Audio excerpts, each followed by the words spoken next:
पुराना भी उनका कहीं से निकाल लिया है, मेरे से पास निकाला भी है, मेरे पास भी वो है, पुराने वो हैं। यासिन मलिक के दौर के, आप भी सुनाएंगे, मुझे पता है, मैंने भी सुने हैं। ट्रीटमेंट के हवाले से, बल्कि यहाँ से लाहौर से भी एक डॉक्टर साहब गए, डॉक्टर जवेद अकरम, बोल रहे थे फारूक अब्दुल्ला जी, 5 बार भी अगर प्रधानमंत्री रह जाए मोदी, 7 बार भी अगर प्रधानमंत्री रह जाए मोदी, 370 नहीं हटा सकता।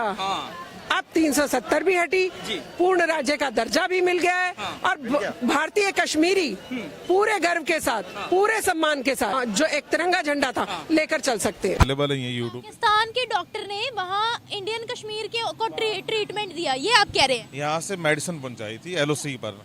अच्छा, अब अब्दुल रहमान को ये बताने की जरूरत नहीं है कि मैं भारतीय कश्मीरी हूँ। राम मंदिर मिल गया, मेरे हिंदू भाइयों को सलाम है। मेरे एक हिंदू भाई ने किसी का दिल दुखाने वाली बात नहीं की।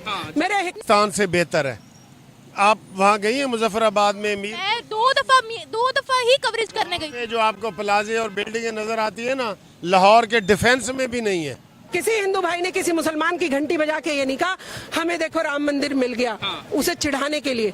अगर मस्जिद मिल जाती तो क्या होता? आप क्या बातें कर रहे हैं? मैं खुद वहाँ के हालात देखकर आई हूँ। तो मैं लकड़ियाँ आपको जलाते भी- हैं वो लोग, आप क्या बातें कर रहे हैं? जंगल का इलाका है, वहाँ लकड़ियाँ नहीं जलेंगी। LPG नहीं, वहाँ गैस आपको नहीं लगता कि वो मुझे- डिजर्व मुझे ये करते हैं? बताएं, हम मकबूजा दिल कश्मीर कहते में- हैं, हम मकबूजा दिल। कश्मीर में लकड़ियाँ नहीं मैं जलती। उनकी बात नहीं कर रही, मैं अपने कश्मीर की बात कर रही हूँ सर। मैं कहती हूँ अल्लाह का इस्लाम जिसने समझ लिया वो मुल्ला के इस्लाम की तरफ जाएगा ही नहीं। आज तो 20, 21, 22, 23, 4 साल हो गए। इन 4 सालों में जम्मू कश्मीर में बहुत ज़्यादा प्रॉपर्टी भी की है, फ़रोख्त हुई है, जिसके ऊपर पहले पाबंदी थी।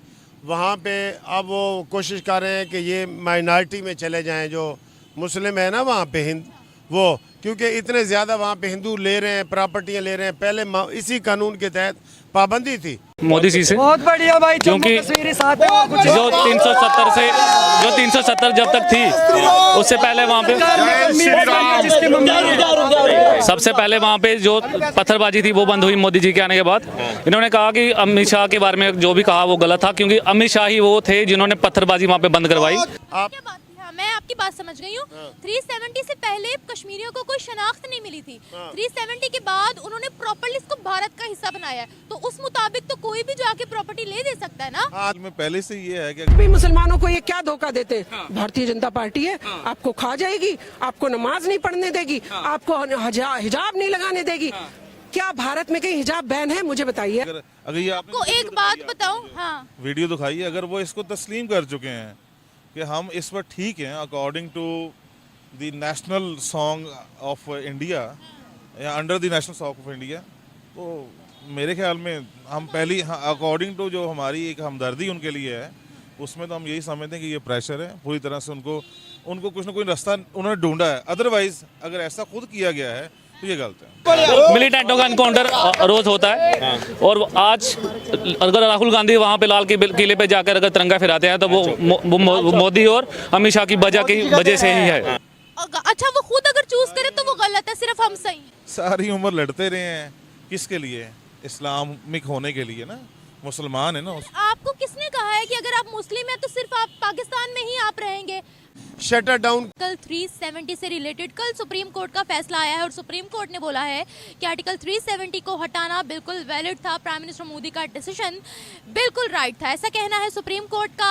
और पाकिस्तान की मीडिया में स्टिल यही खबरें आ रही हैं, पाकिस्तान से स्टिल यही स्टेटमेंट्स जा रही है कि आर्टिकल 370 को बहाल किया जाए। इंडियन कश्मीर के हालात दुरुस्त नहीं है। भारत के एक रिपोर्टर है जो खुद कश्मीर के अंदर मौजूद है, वहाँ के गली मोहल्लों में गए हैं, वहाँ के घरों में गए हैं, और उनसे पूछा है कि आर्टिकल 370 को हटाना कैसा मंसूबा था। तो उन्होंने रिप्लाई दिया है कि आर्टिकल 370 से पहले यहाँ पर बहुत ज़्यादा टेररिज्म थी, और आर्टिकल 370 के बाद यहाँ पर बहुत डेवलपमेंट हुई है। सारा क्रेडिट प्राइम मिनिस्टर मोदी को जाता है। उन्होंने प्राइम मिनिस्टर मोदी के नारे भी बुलंद किए हैं। तो वीडियो आप स्क्रीन पर भी देख पाएंगे, पाकिस्तानी अवाम को भी दिखाती हूँ। इसके अलावा एक और वीडियो है कि कश्मीर के बच्चे भारत का तिरंगा ओढ़ कर पकड़ कर जा रहे हैं गलियों में, स्कूल्स में, और सारे जहाँ से अच्छा हिंदुस्तान हमारा के नारे लगा रहे हैं, पढ़ रहे हैं। ये सब क्या चल रहा है? पाकिस्तानी अवाम को दिखाते हैं, उनसे उनकी राय तलब करते हैं कि जहाँ हम कह रहे हैं आर्टिकल 370 को बहाल किया जाए, वहाँ कश्मीरी खुद भारत के नारे लगा रहे हैं।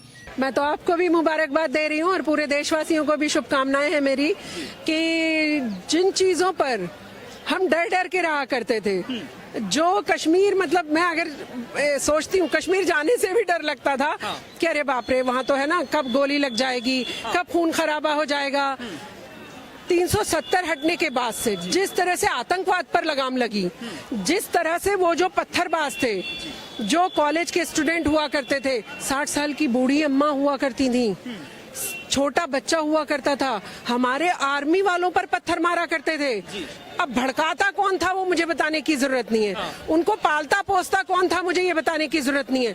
वो हुर्रियत का यासीन मलिक चौड़ा होके रहता था हमारे कश्मीर में, हमारे कश्मीर में, हमारे भारत के कश्मीर में। वो चौड़ा होके हमारे भारत की सारी सुविधाएं मुफ्त में लिया करता था। आज वो कहाँ पर है शायद बताने की जरूरत है। आज वो जेल में सड़ रहा है। आज उसकी पत्नी हाथ जोड़ के लोगों के पीछे पीछे घूम रही है। वैसे मैंने जो कश्मीरी देखे हैं ना, वो प्रोटेस्ट ही कर रहे थे, चाहे वो आज़ाद कश्मीर के थे या जम्मू कश्मीर के थे। आजाद कश्मीर में तो चल रहा है इस वक्त प्रोटेस्ट। हाँ, दोनों जगह मैंने जो वीडियो देखी है ना सोशल मीडिया पे, तो वो चल रही है। तो आप क्या पूछना चाहती हैं? अब मुझे ये बताएं कि वो लोग तो भारत का झंडा लहरा रहे हैं, वो लोग अब अच्छा इस इंडिपेंडेंस डे पे उन्होंने भारत का झंडा घंटे घर पे लगाया, तो ये क्या चल रहा है? हम तो कहते हैं कि वहाँ पर इतना जुल्म है, तो वो तो तरक्की में आगे जा रहे हैं। मैं आपको बताऊं, ये वाक़या हुआ है 5 अगस्त 2019 में। तो 20, 21, 22, 23 4 साल हो गए हैं। इन 4 सालों में जम्मू कश्मीर में बहुत ज़्यादा प्रॉपर्टी भी की है, फ़रोख्त हुई है, जिसके ऊपर पहले पाबंदी थी। वहाँ पे अब वो कोशिश कर रहे हैं कि ये माइनॉरिटी में चले जाएं, जो मुस्लिम है ना वहाँ पे वो, क्योंकि इतने ज़्यादा वहाँ पे हिंदू ले रहे हैं, प्रॉपर्टियाँ ले रहे हैं। पहले इसी कानून के तहत पाबंदी थी। आप क्या बात है? हाँ, मैं आपकी बात समझ गई हूँ। 370 से पहले कश्मीरियों को कोई शनाख्त नहीं मिली थी। 370 के बाद उन्होंने प्रॉपर्ली इसको भारत का हिस्सा बनाया है, तो उस मुताबिक तो कोई भी जाके प्रॉपर्टी ले दे सकता है ना। हाँ, तो ये पहले पाबंदी थी ना, क्योंकि हम ये कहते हैं कि ये मुतनाज़ा इलाका है। बेशक वहाँ ये डिस्प्यूटेड प्रॉपर्टी है, जब तक अक़वाम मुत्तहिदा में इसका फैसला नहीं होता, इसको डिस्प्यूटेड ही रहना चाहिए। कि बख्श दो जी, बख्श दो जी। क्या उन्होंने हमारे भारतीय नागरिकों को बख्शा? अपने बच्चे पढ़े विदेश में, कश्मीरी बेचारे जो हमारे बच्चे हैं मासूम, ना डॉक्टर बनने दिया जाए। कोई बेचारा गाना गा दे तो आप उसके ऊपर अंकुश लगाने के लिए, बेटियों के ऊपर अंकुश लगाने के लिए, मतलब आपने गाना क्यों गा दिया, बैंड क्यों बना लिया? आप और हम इन चीजों से दो चार होते थे।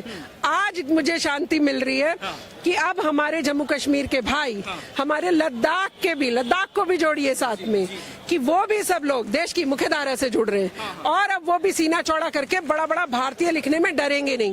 पूछिए क्यों? ठीक है ना। आपको एक और खबर देती हूँ। अक़वाम मुत्तहिदा ने ह्यूमन राइट्स वायलेशन की लिस्ट से भारत का नाम खारिज कर दिया। हमारा अभी भी है ह्यूमन राइट्स वायलेशन, जो कश्मीर में वो जो लिस्ट में नाम था ना, उसकी लिस्ट से नाम उनका खारिज। आप ही मुझे ऐसी खबरें बता रही हैं, मुझे तो इसके अलावा खबरें मिल रही हैं कि उनके ऊपर ह्यूमन राइट्स के हवाले से कोई पाबंदियां लगने जा रही हैं। हाँ जी, आपने पता नहीं ये मुझे बताएं, G20 की मीटिंग कहाँ हुई थी? इंडिया में। वो तो इकोनॉमिक वाली थी ना। नहीं, प्री मीटिंग दिल्ली में हुई थी ना। एक तो वो जो है ना, वो इकोनॉमिक के हवाले से थी। हाँ, वो इकोनॉमिक के हवाले से हुई थी। हुई कहाँ थी, किस इलाके में? इंडिया में। कश्मीर में। इंडिया में, कश्मीर में, मकबूजा कश्मीर में। और दुबई जो कहता तो है हमें चाहिए आजादी, पता नहीं किस चीज से आजादी। जब मोदी जी आजादी दे रहे हैं तो कह रहे हैं हम नहीं लेंगे आजादी। अरे भाई आप कौन से वाले मुझे तो ये त्रिशंकु जो लटके रहते हैं ना, वो वाले व्यक्ति नजर आते हैं। अभी सारे चिल्ला रहे थे हमें दो आजादी, कश्मीर वालों को दो आजादी। दे दी आजादी, कर दिया आजाद। भारत में स्वतंत्रता पूर्वक रहिए, पूरे गर्व से सम्मान से। भारत के कानून में जो भी चीजें हैं जो भारत का अन्य नागरिक लिया करता था, और आप डरा के कश्मीरियों को अलग बताया करते थे। अभी भी एक डिबेट में आप यकीन नहीं करेंगे कि एक कांग्रेसी कह रहे हैं मेरे भाई कि 370 हटाना तो ठीक है, लेकिन क्या है भाई? ये तुम्हारा लेकिन नहीं समझ आता है, क्योंकि आपको वोट बैंक चाहिए होती है एक पर्टिकुलर कास्ट की, और वहां पर भी आपने कश्मीरी भाइयों को हमेशा पाकिस्तान का लालच देकर कि we are Muslims, we are Pakistani Muslims. Congress तो खत्म हो गई जी। कांग्रेस, मुझे तो ये नहीं समझ आता कांग्रेस को क्यों सर पे चढ़ा रखा आप लोगों ने। अब कोई अगर आपको बीजेपी के साथ लड़ना है ना और हराना है, तो आपको नई पार्टी कोई चुननी पड़ेगी, उसको खड़ा करना पड़ेगा बीजेपी के खिलाफ। और 50-70 साल तक बीजेपी को कोई हिला नहीं सकता। फारूक अब्दुल्ला जो बोल रहे हैं कि जम्मू कश्मीर वाले भाड़ में जा, संसद से निकल के बोले। मैंने आपसे पहले ही कहा, फारूक अब्दुल्ला कौन है? ना वो मुख्यमंत्री है, अब रहा बेचारा सठिया गया, पागल है वो। खुद वीडियोस बनाकर वायरल करती हैं। फिर ऐसे करें, आप अपना इंटरव्यू शाया मैं करें, आपको- जो मेरी बातें पूछ नहीं, आप अगर कुछ बोलेंगे, मैं अगर कुछ फैक्ट जानती हूँ तो मैं शेयर तो करूंगी मुझे ना। बताने देना, मैं आपको कह रहा हूँ ये इंडिया का प्रोपेगेंडा है पुराना कि कश्मीर बिल्कुल पुरअमन है, सारा कुछ है। सबसे ज़्यादा वायलेशन वहाँ पे हो रही हैं, सबसे ज़्यादा दुकानें वहाँ बंद होती हैं, सब लोग वहाँ परेशान हैं, उनके हकूक़ नहीं है। ह्यूमन राइट्स की वायलेशन जितनी इंडिया में है और कहीं भी नहीं है। दूध मांगोगे तो खीर देंगे, कश्मीर मांगोगे तो चीर देंगे, ये हकीकत बात है, मैं आपको बोल देना चाहता हूँ।